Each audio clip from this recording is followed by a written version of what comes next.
ሰላም ውድ የጸዳይ አካዳሚ ቤተሰቦች፣ ጸዳይ አካዳሚ የኦንላይን ትምህርትን በማስተማር ላይ ይገኛል። የምናስተምራቸው ትምህርቶች አማርኛ፣ እንግሊዘኛ፣ ሂሳብ እንዲሁም ሌሎችን ትምህርት እያስተማር እንገኛለን። ለመማር የምትፈልጉ ቤተሰቦች ባዮ ላይ ወይም ቪዲዮ ላይ ባስቀመጡት ቁጥር በማንኛውም ሰዓት በመደወል ሁሉንም ትምህርት መማር ይችላሉ። እሺ ውድ ቤተሰቦቼ፣ በዛሬው ትምህርታችን ወይም ቪዲዮአችን ደግሞ ከባለፈው የሚቀጥለውን ትምህርት ይዤላችሁ መጥቻለሁ ማለት ነው። እንግዲህ የእንግሊዘኛን ንባብ ለማዳበር የሚረዱን እጅግ ቁልፍ ሚስጥሮችን እየተማማር እንገኛለን ማለት ነው። ዛሬ ደግሞ አናባቢ ኦን በአጭር ድምጽና በረጅም ድምጽ እንዴት ቃላቶችን እየመሰረትን እያነጻጸርን እንዴት በአጭር ድምጽና በረጅም ድምጽ ልዩነቱን እያየን እንማማራለን ማለት ነው። ስለዚህ ዛሬም ቪዲዮውን እስከ መጨረሻ ማየት እንዳትረሱ ማለት ነው። እንዲሁም ለቻናላችን አዲስ ሆናችሁ ቤተሰቦች ላይክ፣ ሼር፣ ሳብስክራይብ በማድረግ ቤተሰብ ሁኑ፣ እኛንም አበረታቱን እያልን ቀጥታ ወደ ትምህርቱ እንሄዳለን። እንግዲህ እንደነገርኳችሁ አናባቢ ኦ በአጭር ድምጽና በረጅም ድምጽ መቼም ይለያያል ድምጹ። እንግዲህ እዚህ ጋር አናባቢ ኦ በአጭር ድምጽ ማለት ድምጹ አጭር ነው ማለት ነው። ስለዚህ አጭር ድምጽ የሚሆንበት ደግሞ መቼ ነው? አናባቢው አንድ ብቻ ሲሆን ሌላ አናባቢ ሳይኖር ሲቀር።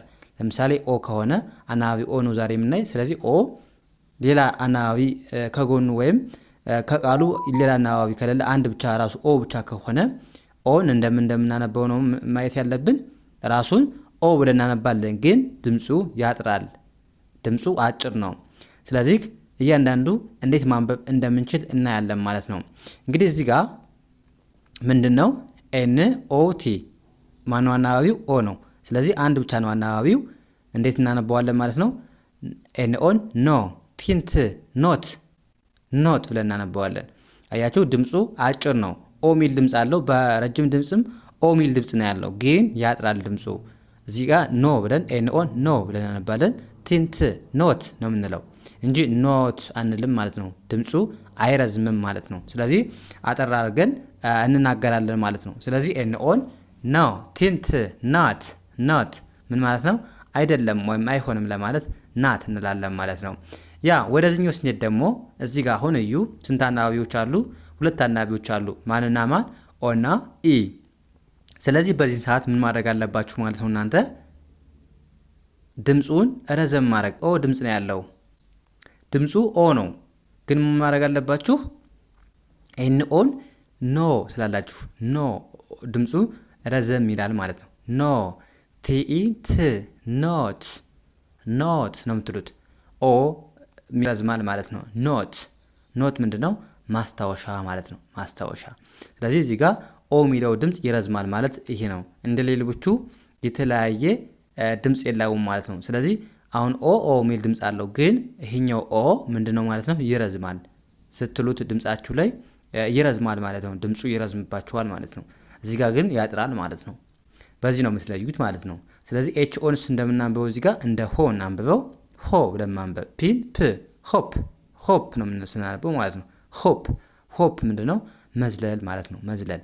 እዚህ ጋርስ ሁለት አናባቢዎች አሉ። እንዴት እናንብባውን?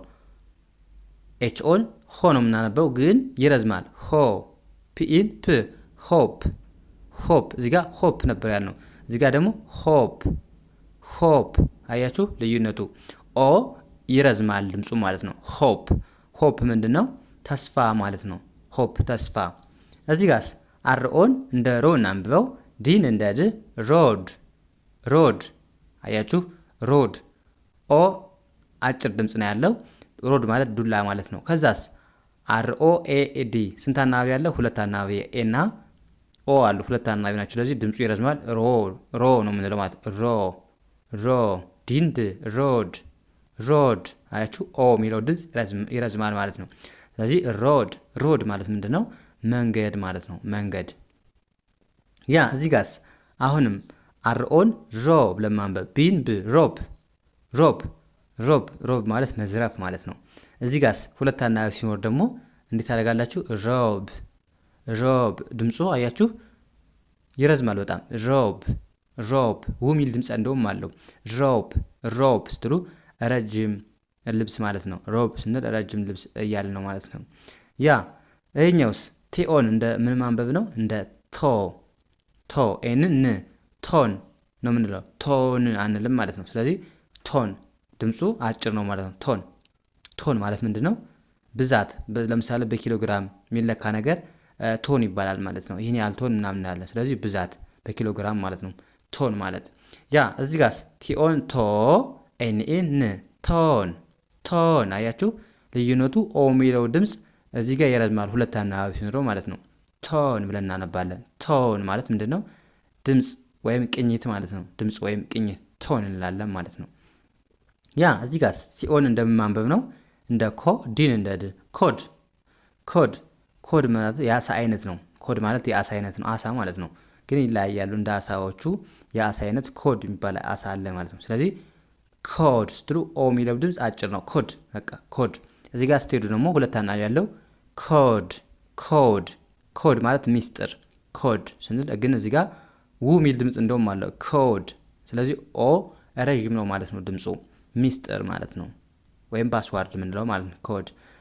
ያ እዚህ ጋርስ ኤች ኦን እንደማንበብ ነው። እንደ ሆ፣ ቲን እንደ ት። ሆት አያችሁ ድምፁ ሲያጥር ሆት ማለት ምንድን ነው? ሞቃት ወይም ሙቀት። እዚህ ጋር ስትመጡ ደግሞ ኤች ኦን ሆ፣ ኤምኢን ም፣ ሆም ነው ትሉት። ሆም ድምፁ ምንድን ነው ማለት ነው? አሁንም ይረዝማል ማለት ነው። ይረዝማል። ሆም ማለት ቤት ማለት ነው። ያ አሁን ምን አየን ማለት ነው? አናባቢ ኦን በአጭር ድምፅና በረጅም ድምፅ እንዴት ማንበብ እንደምንችል አየን ማለት ነው። እንግዲህ ያን ያህል ልዩነት የላቸውም። ድምፃቸው ላይ መርዘምና ማጠር ነው እንጂ ያን ያህል ልዩነት የላቸውም እንደ ሌሎቹ ማለት ነው። እና እዚህ ጋር ማየት ያለባችሁ ምንድን ነው? አንድ አናባቢ ሲኖር ድምፁ ያጥራል። ድምፁን ይዘነው አንቆይም። እዚህኛው ጋር ግን ይረዝማል ማለት ነው። ድምፁ ረዥም ነው የሚሆነው ማለት ነው፣ ሁለት ወይም ከዛ በላይ አናባቢ ካለው። ስለዚህ ስታነቡ በዚህ መልኩ እየተረዳችሁ ማንበብ ነው። በዚህ መልኩ ካረጋችሁ በእርግጠኝነት እንግሊዘኛን በአጭር ቀን ውስጥ ማንበብ መጻፍ ትችላላችሁ ማለት ነው። ስለዚህ እንደነገርኳችሁ የምንለቃቸውን ቪዲዮዎች ማየትና መከታተል ነው ማለት ነው። እንግዲህ ምን አይተናል ማለት ነው? እስካሁን በዚህ መልኩ አምስቶችን አናባቢዎች አይተናል ማለት ነው። ስለዚህ ያን ገብታችሁ ያላያችሁ ቤተሰቦች ገብታችሁ እዩ፣ እንዴት ማንበብ እንደምትችሉ በቀላል መንገድ የሰራሁት ቪዲዮ ስላለ እሱን እየገባችሁ ማየት ትችላላችሁ ማለት ነው። ያ የዛሬው ክላሳችን እዚህ ጋር እናበቃ። ቀጣይ በሌላ ትምህርት እስከምንገናኝ መልካም ጊዜ ተመኙላችሁ። ሰናይ ጊዜ